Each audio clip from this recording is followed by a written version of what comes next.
Greetings, wanderer, and welcome to the port of Piraeus.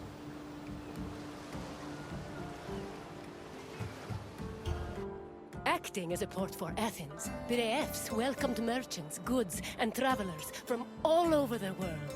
It was a central part of Athens' economy, but it was also fortified enough to protect the city's considerable fleet. When you finish exploring the port, find me, and we will talk further.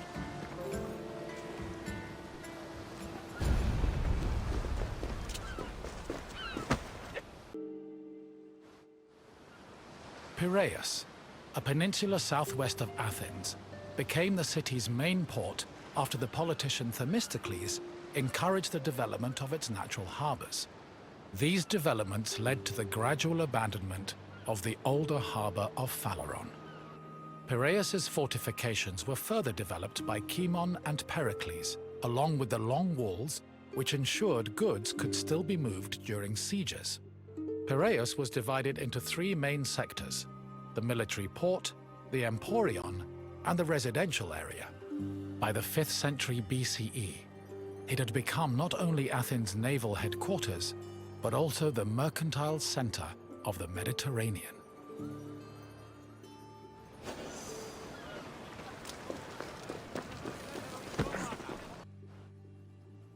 Piraeus's development during the 5th century BCE attracted a large population. Many craftsmen, merchants, bankers, sailors, and ship owners moved to the port in great numbers. The population was a mix of Greek citizens, foreign visitors, and immigrants, known as metics. The variety of the port's inhabitants gave Piraeus a cosmopolitan atmosphere. Most of the residents were involved in trade, but others worked on shipbuilding or in larger-scale industries like shield factories. Piraeus's commercial focus offered many opportunities for those seeking to increase their wealth and status. One such rags-to-riches tale is that of Passion, a slave who eventually became a citizen and earned a fortune thanks to his bank and his shield factory.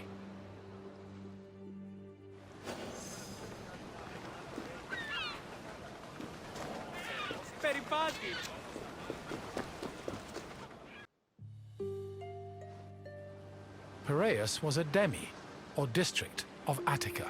Because of its size, function, and varied population, it had a much more complicated administrative structure than other demes. Above all, Piraeus was closely monitored and controlled by the Athenian assembly due to its importance to the city. Within the port, there were two separate categories of trade: international trade, which took place in the Emporium, and retail trade, which was managed by Capelloi in Piraeus's agora.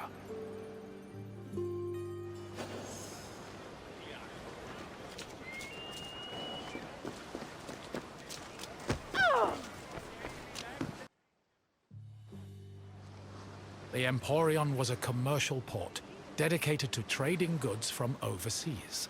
All international transactions were required to be made within its limits and needed to be exclusively wholesale.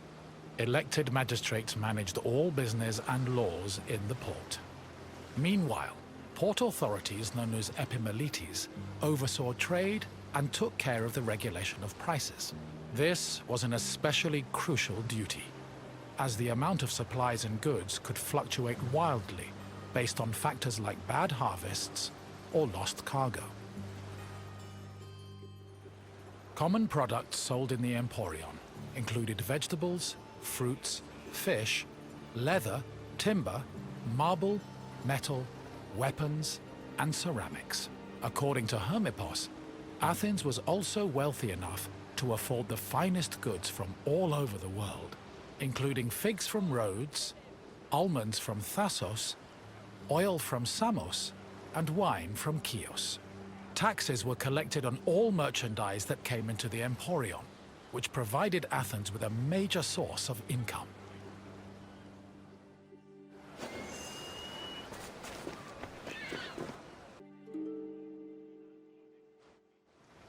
After arriving in the Emporium, merchants set up samples of their goods in a display area called the Deigma.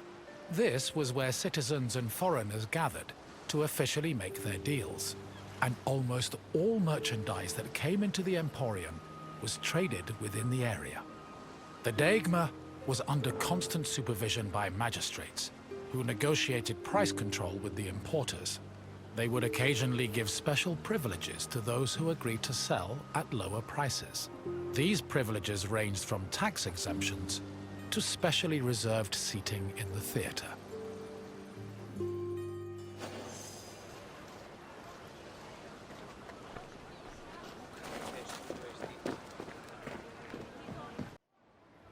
Piraeus was a deme, and as such was supervised by a magistrate called the Deimachos.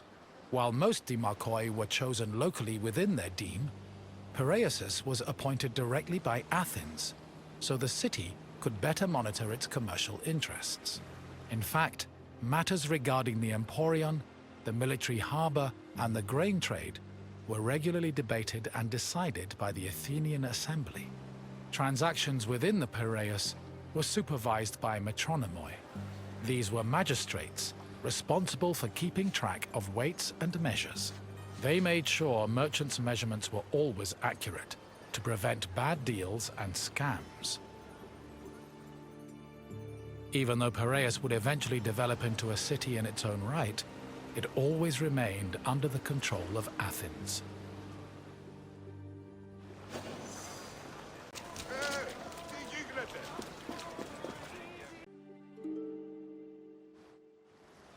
A commercial tax of 2%, or a pentecost, was placed on all cargo entering and leaving Piraeus.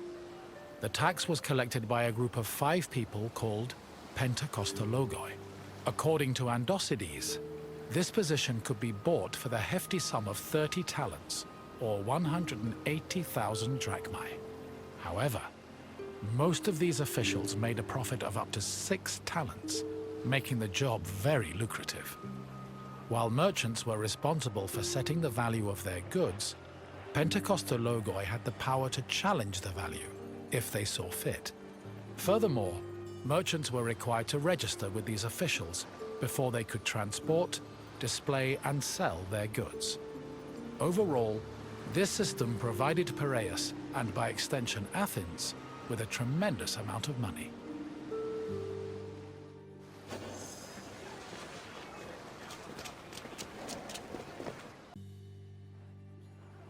The sale of grain was overseen by special magistrates called sitophilakes.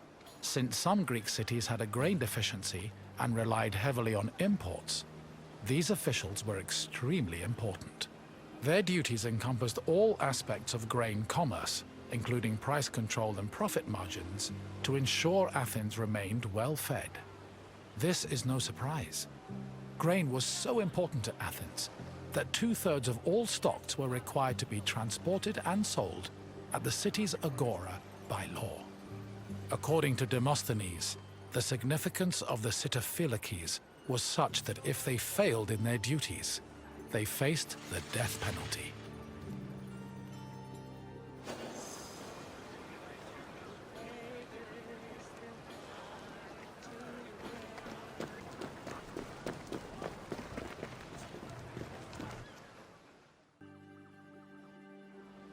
The Emporium operated on a foundation of credit and loans. Overseas commerce was handled by 2 types of tradespeople. Emporoi transported cargo in borrowed ships, while naukleroi were ship owners who moved goods on their own vessels. Elsewhere in the Emporium were bankers and accountants who arranged loans and kept track of incoming and outgoing ships. Emporoi and naukleroi financed their maritime voyages with these loans, which often had a high interest rate due to the dangers of sea travel. Emporoi used the loans to pay for both the cargo and the right to a ship, while naukleroi only had to pay for their crew. Loans and interest were repaid upon a ship's return to port. However, in the event of a catastrophe such as a shipwreck, the merchant and ship owner were released from their obligations, and the losses were transferred to the lender.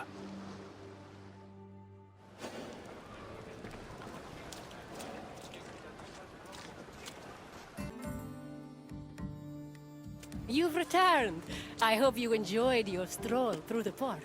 Piraeus was important to Athens' commercial interests, but it eventually came into its own as a vibrant and bustling port. If you have any questions, don't hesitate to ask. If you say so, let us see what you've learned, Wanderer. First, a simple question. Which Athenian politician originally encouraged the development of Piraeus' natural harbors? Correct. Themistocles saw Piraeus' potential as a port and encouraged its development. On to the next question. What did the Sitophilakes supervise? Yes, Sitophilakes had the extremely important responsibility of handling all matters related to grain commerce. Only one question left. What was the name of the slave who took advantage of Piraeus' opportunities to earn themselves citizenship?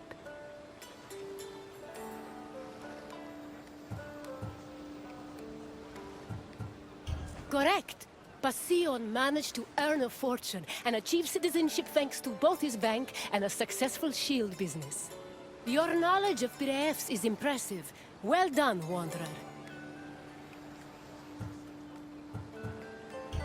As you wish. Thank you for visiting.